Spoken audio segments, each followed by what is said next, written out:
గారి అధికారంలోకి వచ్చిన తర్వాత కూడా రేపు మాపు అంటూ 100 రోజులు అన్నాడు, తర్వాత జూలై అన్నాడు, తర్వాత ఆగస్టు అన్నాడు. అప్పటి నుంచి వాయిదా పడుతూ వచ్చింది. డిసెంబర్ 9 తర్వాత ఇంకో 2 రోజులు అయితే ఆగస్టు వస్తుంది. ఈ ఆగస్టు లోపల రైతులు రుణమాఫీ చేయని కారణంగా బ్యాంకుల దగ్గర వడ్డీ పెరిగిపోతుంది.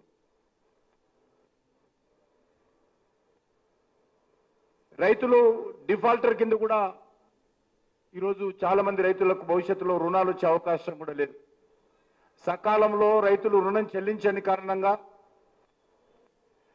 వడ్డీలతో పాటు ఈరోజు అసలు కూడా రాష్ట్ర ప్రభుత్వం చెల్లించని కారణంగా రైతులు దిక్కుతోచని పరిస్థితుల్లో ఈరోజు తెలంగాణలో ఉన్నారు. ముఖ్యమంత్రి గారు ప్రచారం మాత్రం చేసుకుంటున్నాడు. కోట్ల రూపాయలు ఖర్చు పెట్టి లక్షల లీటర్ల పాలు వృధా చేస్తూ పాలాభిషేకం చేసుకుంటున్నాడు తప్ప గ్రామీణ ప్రాంతాల్లో రైతులకు అరకొర మాత్రమే లాభం జరిగిందనే విషయాన్ని మనం చేస్తా ఉన్నాం.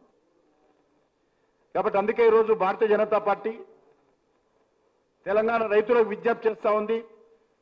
మీరే గ్రామాలలో రచ్చబండ ఏర్పాటు చేసుకోండి.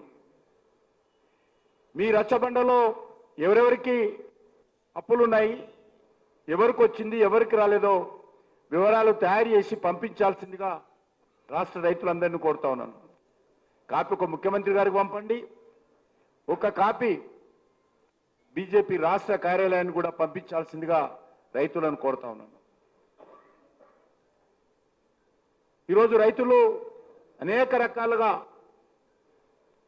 గతంలో టీఆర్ఎస్ పార్టీ ప్రభుత్వం ఉన్నప్పుడు కానీ అన్యాయానికి గురి కావడం జరిగింది. మీకు అందరికీ తెలుసు, రైతు బంధు పోయి రైతు భరోసా అన్నాడు. 12,000 కాదు 15,000 ఇస్తామన్నాడు. మరి రోజు ఎప్పుడు ఇస్తాడు, ఎవరికి ఇస్తాడు, ఇంకా అయోమయంలో ఉన్నాం. మరొక దిక్కు కేంద్ర ప్రభుత్వము ప్రధానమంత్రి ఏదైతే రైతులకు అకౌంట్లో డబ్బులు వేసే కార్యక్రమం ఉందో ఒక్కరోజు కూడా ఆలస్యం కాకుండా ప్రధానమంత్రి డబ్బులు, మోడీ డబ్బులు రైతుల అకౌంట్లో టెన్షన్గా పడతా ఉన్నాయి. మరొక దిక్కు అధికారంలో ఉన్నటువంటి రాష్ట్రంలో కాంగ్రెస్ పార్టీ ప్రభుత్వము ఇగో అంటూ అగో అంటూ 100 రోజులు పోయి 2 రోజులు పోయి 200 రోజులు పోయి ఈరోజు 8 మాసాలైనా ఇంకా 60-70% రైతుల యొక్క పరిస్థితి అతిగతి లేకుండా ఉంది. అంతేకాదు కౌలు రైతులకు కూడా మేము 1,500 రూపాయలు ఇస్తాము, రైతు కూలీలకు 12,000 ఇస్తాము, అదేవిధంగా ధాన్యానికి సంబంధించి గిట్టుబాటు ధర చెల్లిస్తాము, వరి ధాన్యం పైన 500 రూపాయలు బోనస్ ఇస్తామని చెప్పి అనేక రకాల హామీ ఇచ్చారు. ఈరోజు పంటలు కోతకొచ్చినాయి, రైతులు ధాన్యం అమ్ముకున్నారు. కానీ ఏ ఒక్క రైతుకు కూడా ఈ రోజు వరకు కూడా మరి బోనస్ ఇవ్వలేదు. ఇచ్చిన మాట తప్పడమో, అధికారంలోకి వచ్చిన తర్వాత ప్రజలను మోసం చేయడమో, గ్యారంటీల పేరుతో గారెడీలు చేయడమో కాంగ్రెస్ పార్టీకి గత అనేక సంవత్సరాలుగా వెన్నెతో పెట్టినటువంటి విద్య. మోసం చేయడమే కాంగ్రెస్ పార్టీ యొక్క నైజం. అందుకే ఈరోజు బోనస్ ఎక్కడ పోయిందో తెలియదు, కౌలు రైతులకు పంట సాయం ఎక్కడ పోయిందో తెలియదు,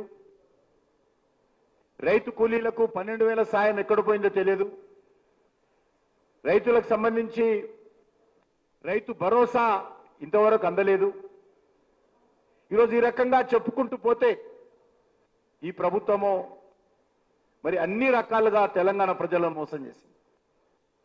గతంలో టీఆర్ఎస్ పార్టీ అధికారం ఉన్నప్పుడు అదేవిధంగా రైతుల రుణమాఫీ చేస్తామని చెప్పి రైతుల రుణమాఫీ చేయకుండా రైతులకు వెన్నుపోటు పొడిచింది, ఫలితాన్ని అనుభవించింది.